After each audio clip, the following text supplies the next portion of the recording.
New movies have a habit of sneaking up on you in 2022, with the pandemic still changing Hollywood's releasing strategy.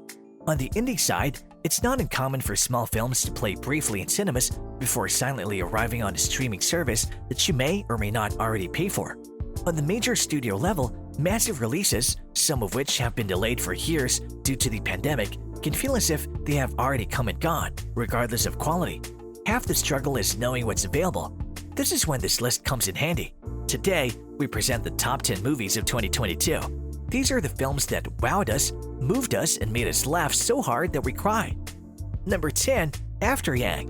What's so amazing about being human? A character in After Yang wonders, perplexed as to why a clone like her would be considered second-rate. She's raising an important, all-too-human question. Why do people place a larger value in some identities than others? After Yang is a sci-fi futuristic tale that asks huge questions on a small scale. It is, above all, the narrative of a family who happens to live in a world where cognizant robots known as techno-sapiens coexist with ordinary mortals. Jake, Colin Farrell, and Kyra, Jodie Turner-Smith, got one named Yang for their young Chinese daughter, Malaya Emma Jandrawijaja, and the pair have become the ultimate companions. When Yang's system fails, it feels like he's died, setting Jake in a quest to either resurrect Yang or better understand his reality. After Yang, directed by Korean filmmaker Gaganda Columbus, is an existential drama that manages to be both joyful and painful. Number 9, Apollo 10 1/2. Apollo 10 1/2, A Space-Age Childhood is one of the most touching films ever created about falling asleep in front of the television, preoccupied with the delicate process of how memories refract and alter history.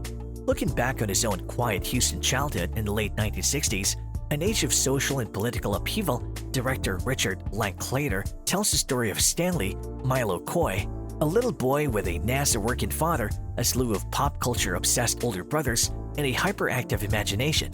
The film looks at first like a plucky kid show you could find on PBS, thanks to the rotoscope animation method Linklater utilized in films like Walking Life and A Scanner Darkly. However, Linklater takes an almost essayistic approach to the material, relying largely on sarcastic narration from Jack Black as the adult Stanley to create a delicate, amusing memoir that isn't as proudly nostalgic as it appears. It's like Linklater's response to Terrence Malick's Tree of Life or a prologue to his own coming-of-age drama Boyhood at times. It's all part of the movie's low-key charm if your mind wanders at moments. Number 8, Everything Everywhere All at Once. Daniel Kwan and Daniel Scheinert are back with another fantastic genre-bending action sci-fi rom-com absurdist fable. Everything, Everywhere, All at Once, which sends superstar Michelle Yeoh into her own multiverse of crazy.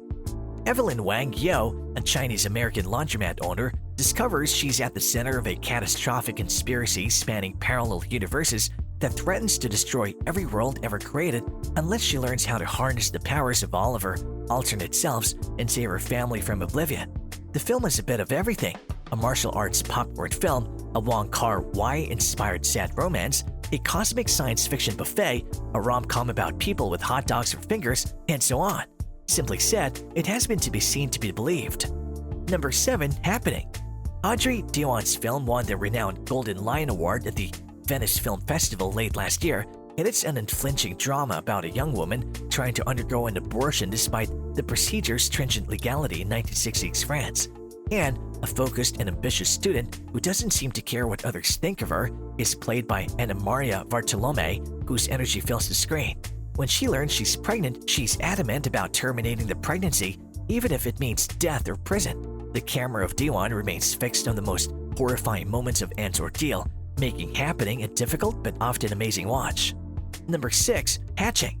Get ready to fall in love with the decrepit half-bird, half-human creature that vomits slime in Hannah Burholm's debut feature, Hatching. In this creepy and wonderful Finnish fable, a young gymnast named Tinja finds an egg outside the home where her mummy blogger mother pretends she's leading the perfect past life. The girl warms the egg inside her teddy bear until out pops a creature she calls Ollie. Brought to life by animatronic wizards, Allie becomes Tinja's pet and protector until it starts to morph into a mirror image of her. An alternately beautiful and disgusting metaphor for the grossness of girlhood, Hatching is somehow a mashup of 8th grade, Gremlins, and E.T. Number 5, Jackass Forever.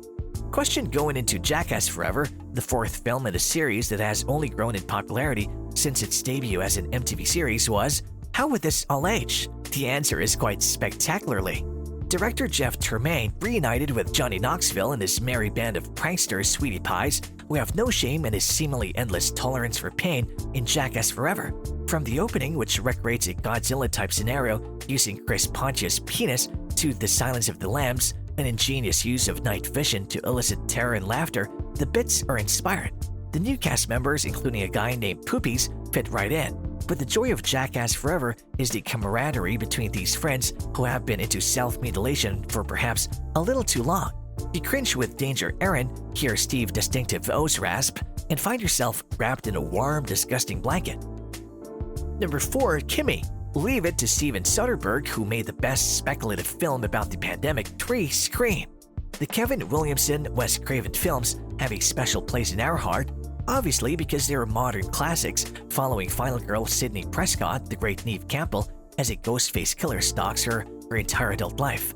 Bringing in a whole new crew to revitalize the franchise after Wes Craven's death in 2015 seemed risky, but it proved to be a successful gamble. 25 years after the original killings, a new Ghostface stalks Woodsboro teens, and when the first victim, Tara, Jenna Ortega, a new Scream Queen in her own right, survives, Tara's sister, Sam, Melissa Barrera, returns to her haunted hometown only to discover that the killer is targeting people with ties to the original killings. A slew of new young Hollywood ingenues, including Jasmine Savoy Brown and Jack Quaid. It captures the essence of the original by being funny, gory, timely, and charismatic, including the return of Sidney, Deputy Dewey, David Arquette, and Gale Weathers, Courtney Cox. Who says you can't return home? Number 2. Turning Red. Mylin Mei Lee, Rosalie Chiang, a 13-year-old Chinese-Canadian, lives in Toronto with her close-knit multicultural group of friends, acing her classes and swanning around town like the independent spirit she is, except when it comes to her family, especially her mother Ming, Sandra Oh, who keeps a close eye on every aspect of May's life. May awakens to find herself transformed into a giant red panda poofy tail, and in the morning after she and her mom have a particularly bad argument, sparked it's implied by May drawing sexy pictures of crushable boy band singers as mermen. When her mother realizes what's going on, she reveals the true reason for her overprotective nature, as well as the fact that they only have a month to fix it. Domi Shi's feature debut is a beautifully animated, hilarious, and emotional coming-of-age story about the equal importance of family and friendship in the lives of teen girls who are growing up faster than they expected. Number 1. X. Finally, a film that asks what happens if you rent a farmhouse with your friends to make a porno, but the owners turn out to be murderous weirdos. This spellbinding premise is transformed into a 70-cent horror gem, nasty in all the right ways. Think the Texas Chainsaw Massacre meets Boogie Nights with a dash of M. Night Shyamalan's Old. The aspiring smut crew, Mia Goth, Brittany Snow, Scott Kid Cudi Miss Cudi, and Jenna Ortega come face-to-face with a gun-wielding, semi-reclusive elderly couple who've grown tired of their sexless existence and can't stand the sight of the pretty young things roaming their property. Ty West captures the rustic intergenerational battle with both formidable dread and ample humor. With that, we come to the end of today's video. We hope you enjoyed watching the video. If you did, then do leave a like, subscribe, and share it with your friends. See you in the next one.